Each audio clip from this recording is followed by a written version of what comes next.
કચ્છના રણમાંથી એક એવી પુરાતત્વીય શોધ સામે આવી છે જે માત્ર ગુજરાત જ નહીં પરંતુ દેશના ઇતિહાસ માટે પણ અત્યંત મહત્વપૂર્ણ સાબિત થઈ શકે છે.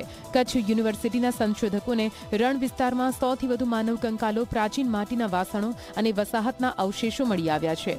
પ્રાથમિક અભ્યાસમાં આ સ્થળ મધ્યકાલીન યુગ અથવા સિંધુ ખીણ સંસ્કૃતિના ઉત્તરકાળ સાથે સંકળાયેલું હોવાનું અનુમાન વ્યક્ત કરવામાં આવ્યું.